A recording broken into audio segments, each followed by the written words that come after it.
OMG.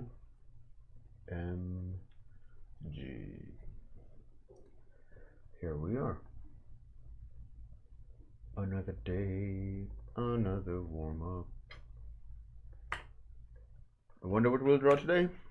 Exciting for Warmup 222222222. Hopefully there will be some cool suggestions. If not, then I will make some good suggestions.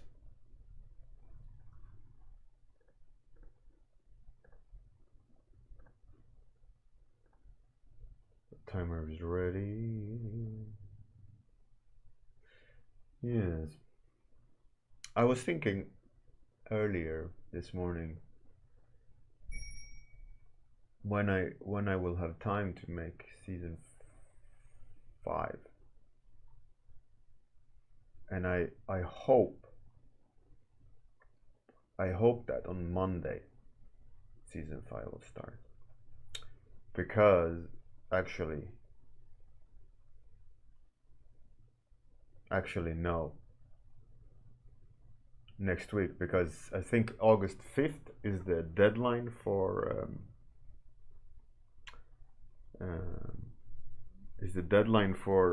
the golden ticket. So I don't want to spend the weekend doing outro, intro, stream graphics for season 5 when I could spend that time noodling on the golden ticket challenge. Hey Gria, how's it going?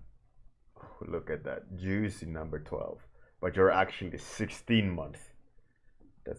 That is badass. Thank you very much for the support. Let's have a look for stats. Analytics.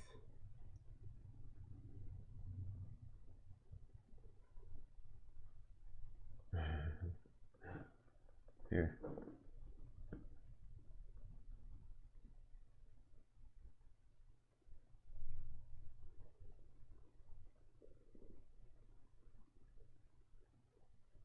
Paid subs. So this last month, $40 last month. This many views in a month. So small scale versus some other channels. Direct art, just chatting, other.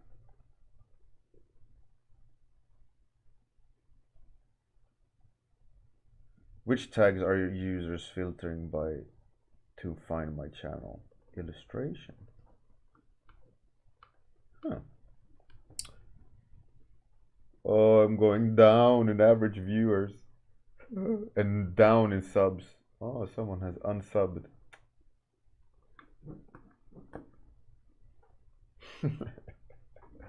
Hey, Fight Milk, Dr. Sheldon.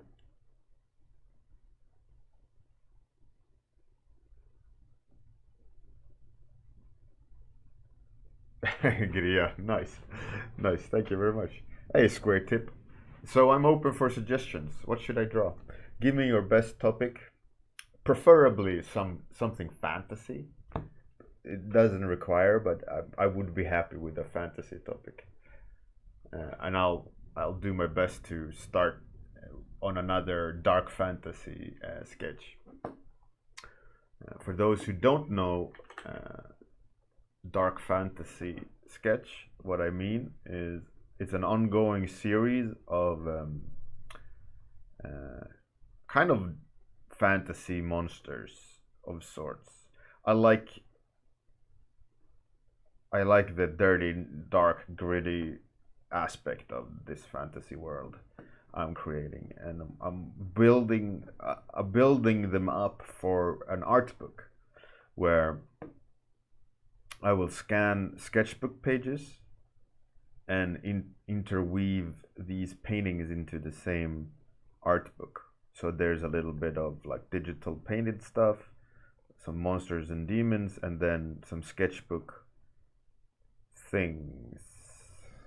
And yeah, so this is the dark fantasy series. I have done a lot of them. So if you have any suggestion on something, whatever comes to mind, I'll try to draw it. I'll roll the dice. A Medusa Gorgona, whatever a Gorgona is, I have no idea. I have to Google it. Eldritch Merchant. That's pretty cool. Hey, Captain Boss, happy birthday. Oh, rip. Why didn't you? Oh, yeah, you came at the end, didn't you? Happy birthday, man.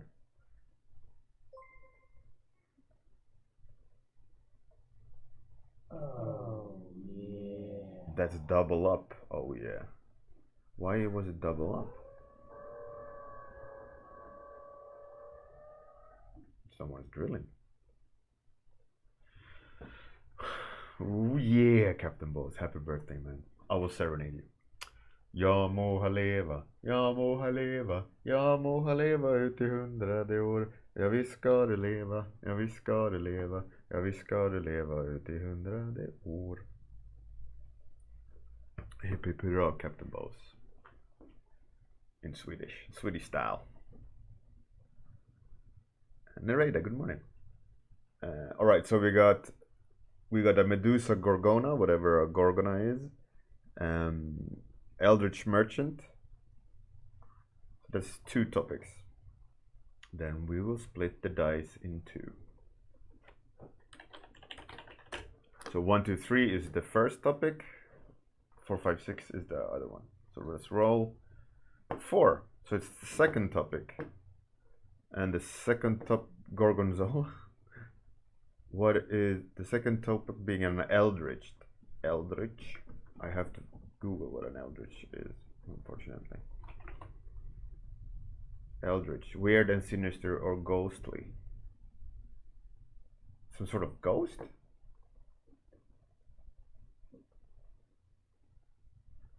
I don't know what an Eldritch is, but it seems to be something.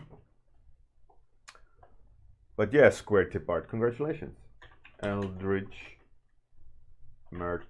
So it's an undead, ghostly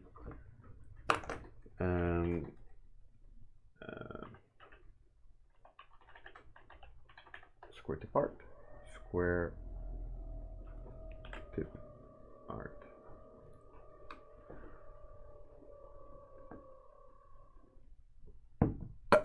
Oh man, coffee in the wrong pipe. It's Cthulhu stuff. All right, Eldritch. Those are the tentacle beasts, right? Kinda. Right. Eldritch Merchant. All right. Okay.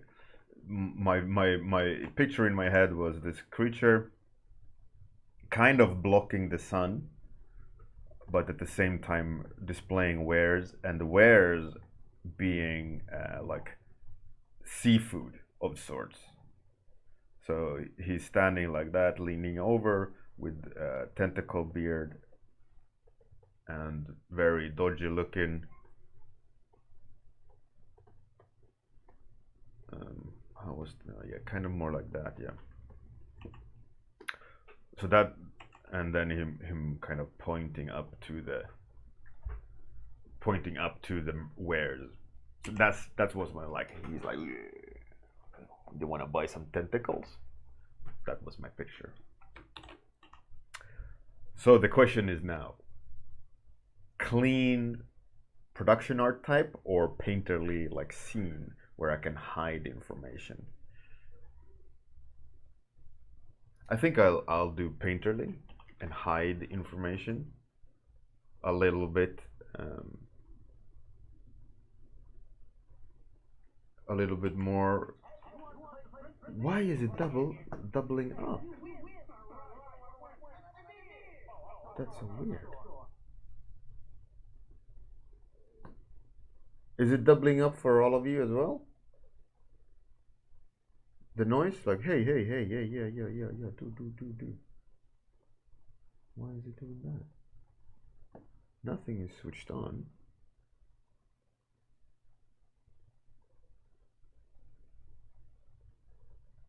Why on earth is it doing that? Well, thanks for the host, Fatal and Felony. No, I don't have the stream open. Oh, yeah. So weird. Hey, Avu the breakfast. 12 months anniversary and my final assessment hand in. Ooh, man, nice day. Congratulations, Avu the breakfast. Thank you very much for that delicious sub. And you got your 12 badge. Look at that juicy number 12. Actually, no. I'm gonna do production stuff. Wasting time though, but being undecisive. But here we go. Let's go.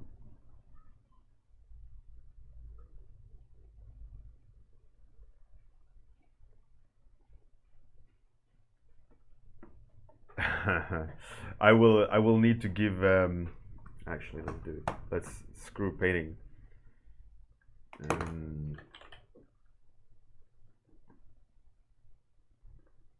One second, I will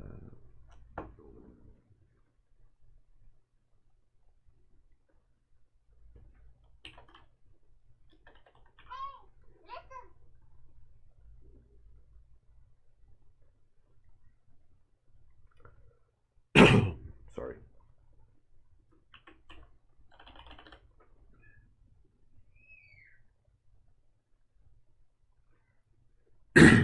So there we go. Now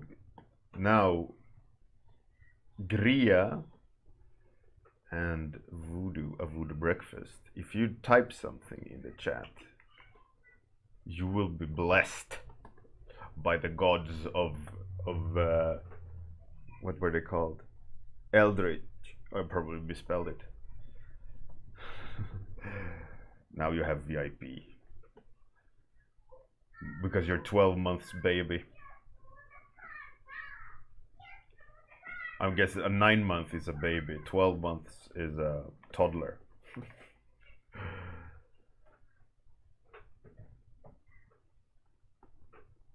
Congratulations, Woody Breakfast, again. Welcome to the VIP.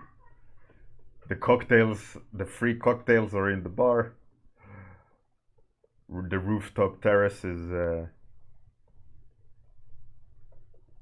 there for your free open bar for the VIP.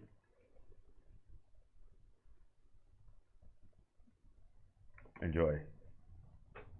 VIP access. Yeah. I guess Snowwalker, how's it going?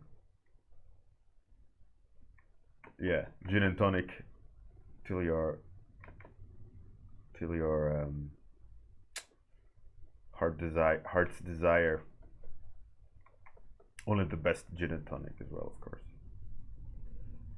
Yeah, customary jewelry rack upon entry.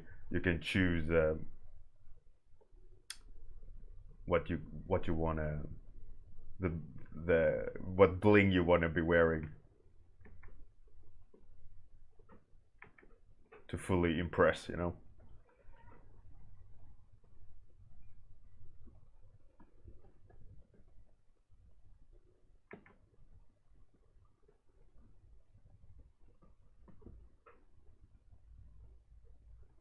So this eldritch merchant is he has vials and tentacles and like talismans and important things from the depths, right?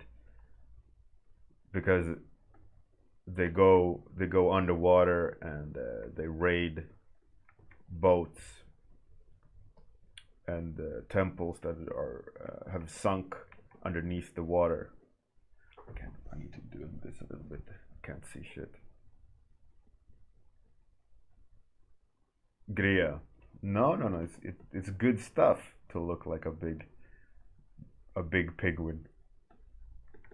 Let's just look at what's his name in the Spider-Man universe. Big Boss or Big or whatever his name is, you know, this balloon in a suit, more or less. I mean, he looks pretty mean, right?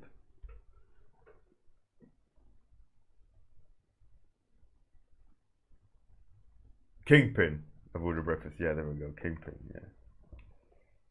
I mean, he looks pretty badass. I mean, granted, he doesn't look in any way suave in a suit. You know, it looks a little bit like, you know, he's having some gland issues.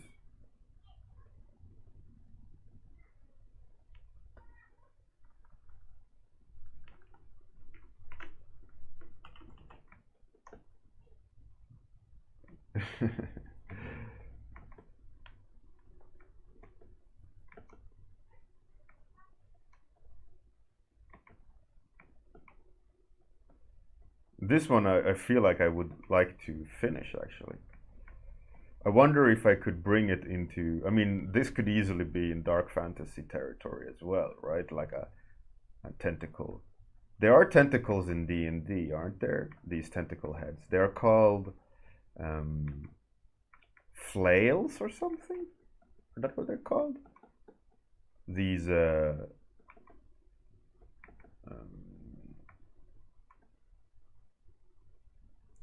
they can mind control, right?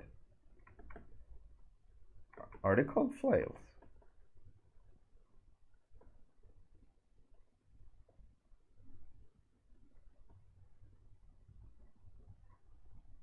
No, I don't. I don't think they're called flails. Sounds stupid. Flayers? Mind? They're called. They're called.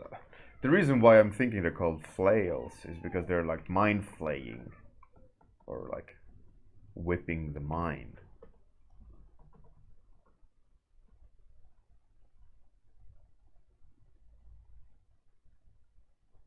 Jacob Mobley. True that. True that.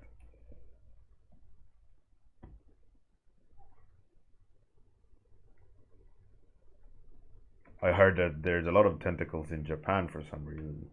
I'm not sure. Mind flail. Is that what they're called?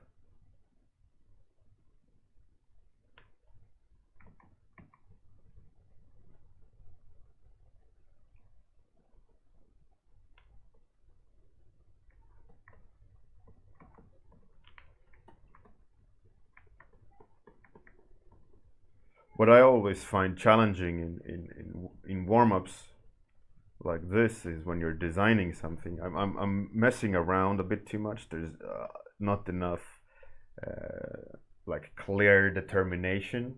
Granted, it's only 10 minutes in, um, and for 10 minutes there is at least something to look at.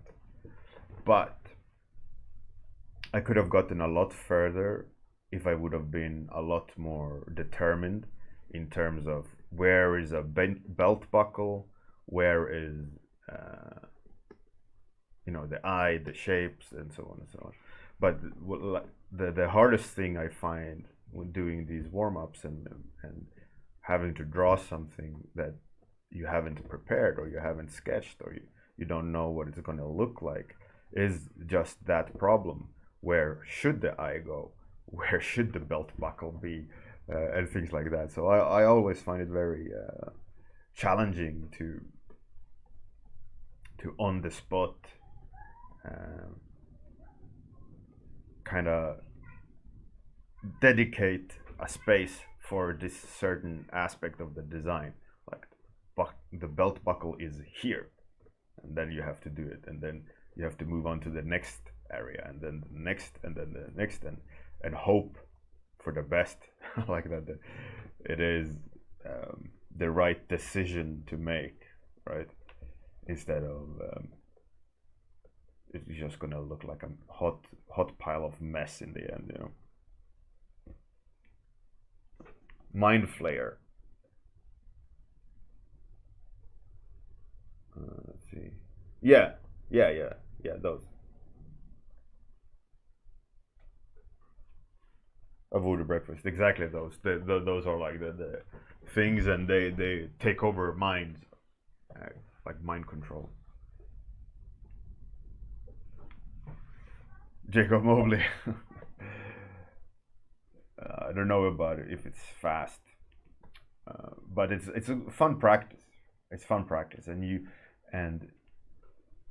in a way, it's the whole like how you make a diamond, right? It's through pressure, and I like the idea of the challenge of that I can't um,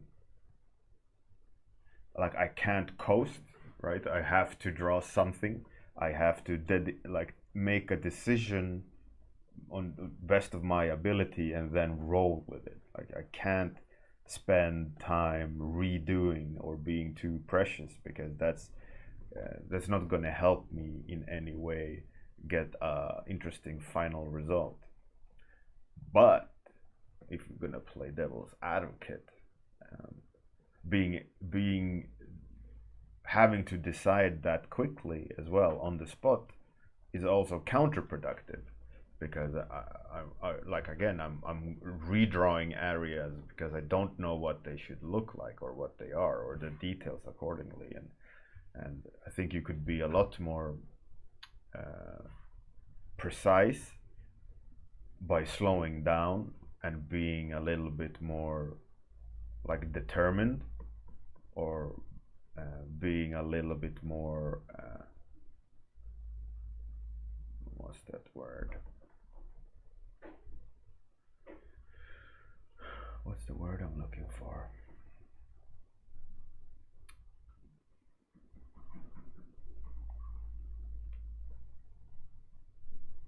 Precise? No. Deliberate. Deliberate. Be a bit more deliberate in what you're drawing, so that like not just running around making things, that you're actually slowing down and going, okay, so this should be the hand. Let's make the hand. And I think uh, and that with that you also get a different kind of result, you know. Like I said before, there's a lot of different people uh, and different kinds of artists. There's a lot of artists who approach art very different from me, and I am well aware of that fact. And a lot of them, I've talked about this I think on Monday, when I did edge the edge study, or was it the study before, where no, it was the study Monday last week, where I tried to have intention in what I was doing, so that I just didn't rush through the study, that I took my time. Yeah, exactly. That was the metal, the metal study Monday. Um, so I slow down to pace myself more and be a lot more mindful of my motions and decisions, and it was a little bit alien to me to do that, because that's really not my um, default setting in being creative. A lot of times when I'm being creative is that I have a vision of what I should draw, and I kind of pursue it, but I like the idea of happy accidents also to determine the end result. That's why also I jump around a lot um, in the in the painting. Did someone bit me? No. Weird. Maybe it was just a follow, but the follow doesn't have that noise usually. And I don't know why I'm hearing everything like double, triple. Really weird.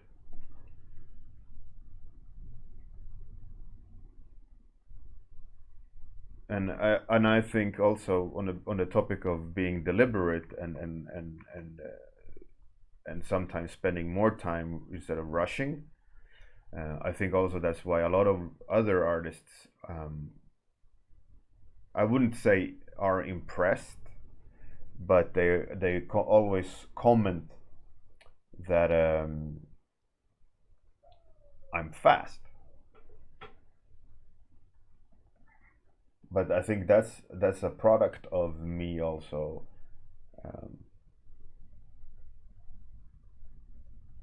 making that routine into my painting habit for, from the early beginning, and it has just become such a ingrained behavior that it's so hard to break. I mean, you can break it. You can break any behavior that you've learned. It's just a matter of fundamentally restructuring how you think about things, and you can change it for sure. It just takes time and effort and repetition. That's why, for example, it's easy to learn a new thing, and I don't think you learn necessarily a completely new thing when you learn something new. You're actually adapting and transforming previous knowledge into like you're rearranging previous information to work with new information. So you're not actually learning something new. You're just adapting. And that's why, for example, I believe you can unlearn anything as well. You just need to learn how to remove it from your process by exclusion or adding something that changes how you approach things. And you can I find you can do that easily when you're breaking a process down into steps, and you learn how your mind is thinking, and then at points where you usually do something, like you have to break it down into simple steps. Let's say block out, color, line art, and so on and so on. If your go-to move is you start sketching with lines, and you don't want to do lines, so obviously by understanding how you are approaching a drawing, you can then adapt it. So by not starting your painting with lines, and you would have to start with form, and then, oh, I'm really bad at form. Oh, well, then you have to practice form, and then you can start restructuring the whole thing. Hey Kirill, how's it going? Good morning. And Kirill, it wasn't you who I saw on photo yesterday, by the way. It was another Russian, and I mixed your names together. Well, I don't know you. You're not Russian, but was Zutin.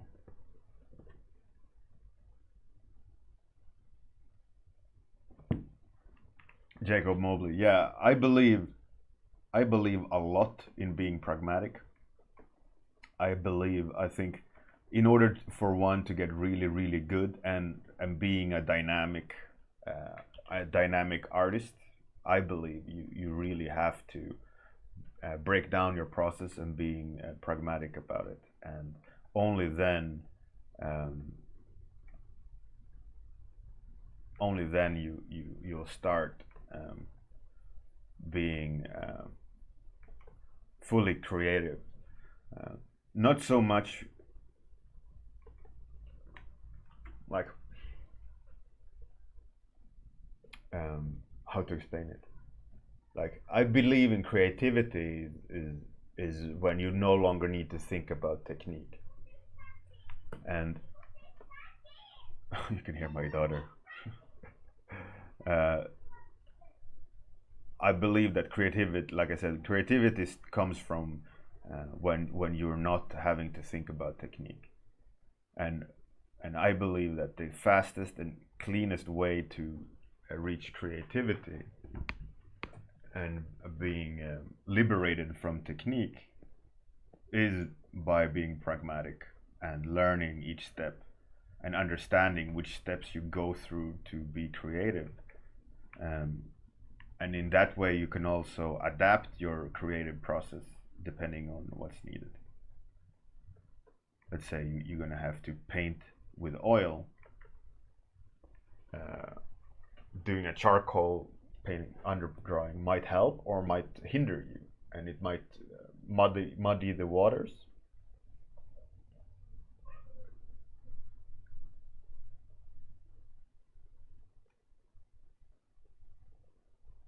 Kirill, yeah, it's a tricky situation to find jobs.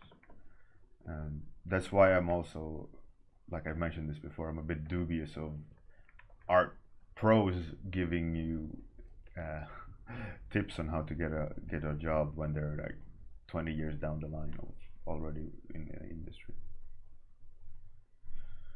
But yeah, those people could also give suggestions, but yeah, I'm always a little bit scared of how to approach that. Yeah, so back to creativity. I think I've noticed this. I've mentioned this on another warm up. Is that I remember even the time where I felt that technique is no longer holding me back in being creative. I felt like in the beginning of my career, I always had to be on my toes in terms of contrast, value, shapes. I'm like, I don't want to mess up. It's so easy to mess up. I need to run through this checklist of what is a correctly structured piece of art, or a concept. And I remember the day where I stopped thinking about, is it the right value, or why am I having issues with depth and so on, and I started worrying about what's the design language, what's the story behind the character, what's important, and not so much about, is this shading correct, or where's my light source. And I felt a big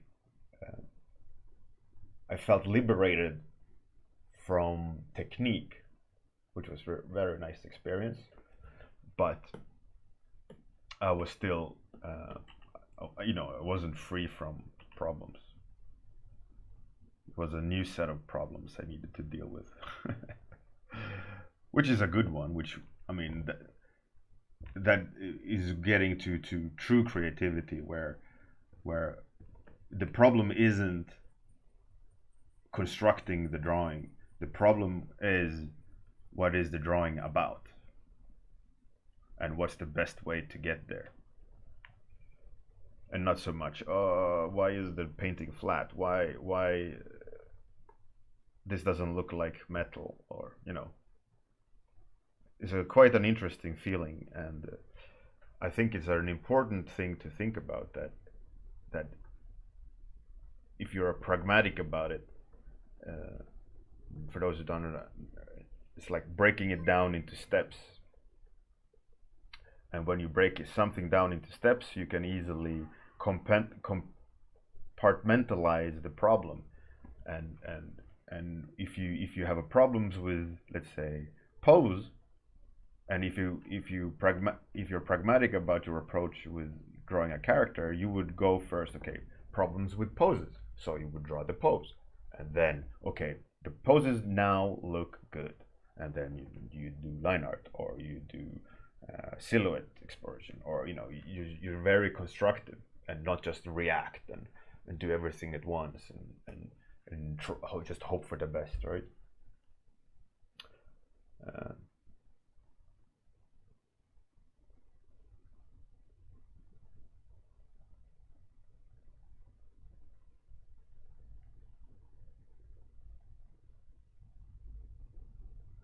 Jacob Mobley. Yeah, for me, I love digital a lot, and I don't care that it's not a tangible thing.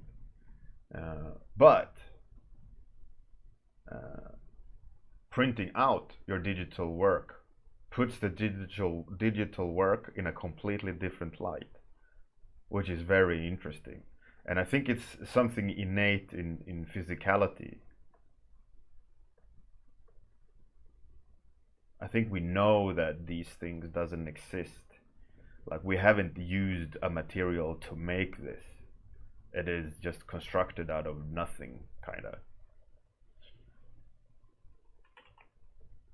I think somewhere there is a truth to it, like that traditional media has more weight to it, but that doesn't like negate the skill required to do either of them.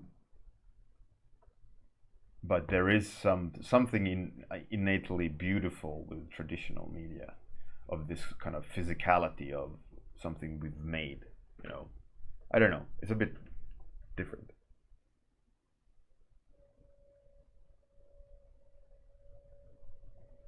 But that's also about. I think it's also about the fact that we can. I think it's the feeling of making something.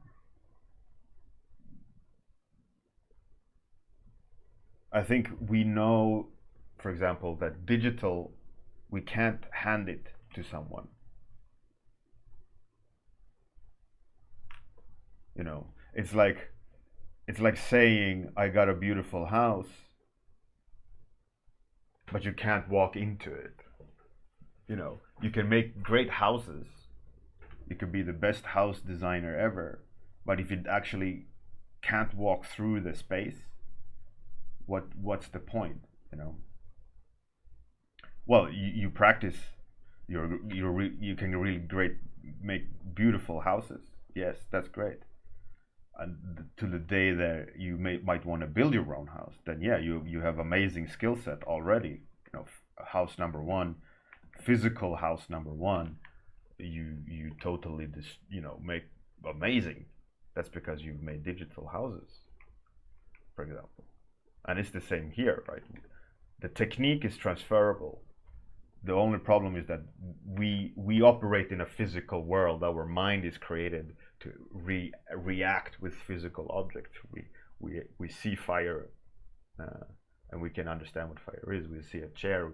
Our brain analogy goes, we can sit on this. I can touch this. This shininess means it's metal, or it's made out of gelatin or whatever. We know what this means. So in a way, I think our brain likes to hold things, like to touch things.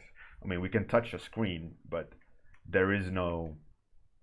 I mean, look at someone looking into your sketchbook. They touch the page, they touch the graphite every time, and you go like, don't smear, and they're like, oh, this is a nice drawing. Greasy fingers down the sketch page. But that just shows you like how we want to physically interact with something created, and that's why we have exhibitions and things like that, I think. But like again, the skill is transferable. Digital is just as good as um, traditional. It's just that traditional we can hold, and our monkey brain just enjoys it way more. We apply worth to it more because it's survivalism, right? It's like the monkey go, hey, look, I got a shinier bag, like me more. You know, I think is a big part of that, like the monkey aspect, like the survival.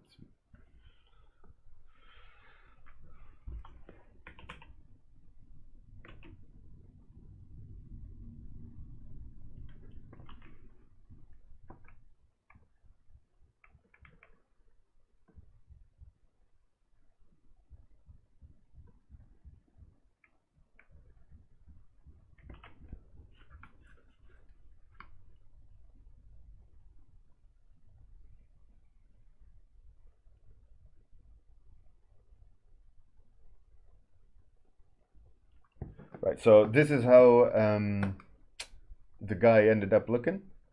I'm just gonna give it a pass of some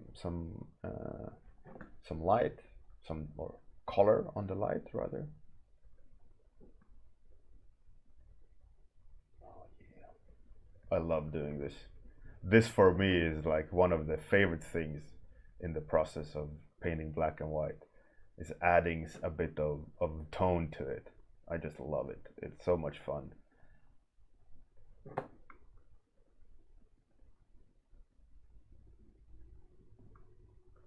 And it adds like so much, I don't know, personality to it, I guess.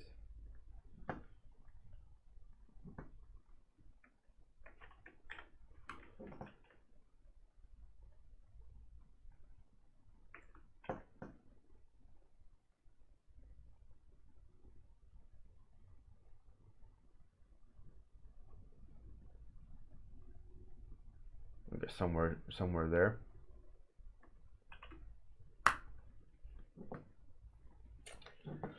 So that's that. Thanks, Square Tip Art, for the topic. Tomorrow, like I mentioned before, I might do a half-day stream. We will see about what the Mr. Bossman says at work, but I think we're gonna do project day, half day. So we'll see. I will talk about it tomorrow morning, most likely. But I might be on 2 hours earlier. Then you will know. But I'm gonna be on most definitely for warm up anyways. But maybe the warm up will be just one long stream. I don't know yet. Hopefully it will be there. Hopefully it will be there. All right, so let's find someone to raid. Evan, do you want to go to Evan's stream? And then Evan is a great fantasy artist. He's doing Amundsen. He's doing studies. So let's go give him some love. As per usual, have a great day. Good night if you're that part of the world. I will do the outro, and after the outro, take you to the raid. So don't go anywhere. Have a great day. See you tomorrow. Bye, everyone.